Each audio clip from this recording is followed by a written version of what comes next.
नि यसमा रोटी हाल्न है यति हालेँ काइदै हुँदो रहेछ नि।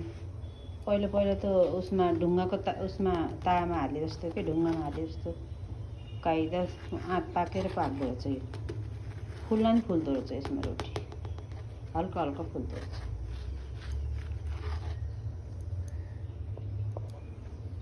यो फुलिसक्यो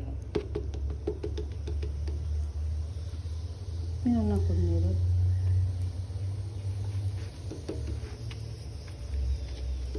लगाइदिएको हल्का हल्का यस्तो मजाले फुल्दो रहेछ त नहुने रहेछ यसो गरेपछि मजाले फुल्दो रहेछ। पुरा रोटी काइदा हुँदैछ ल यस्तो फुलेको नि त नि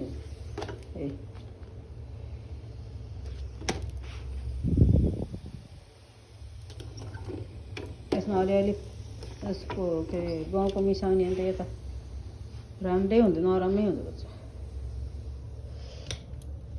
हेर्नु साथीहरू आजको मेरो खाजा साथीहरूलाई नदेखेपछि त पर्ने कुरो भएन।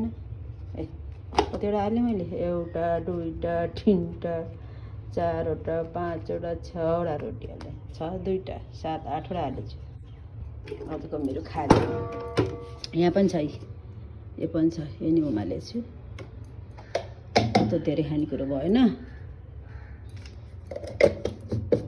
चिसो हुन्छ बिहानमा सानो टुक्रा खाने ल्याएर यस्तो काइदा हुँदैछ नि।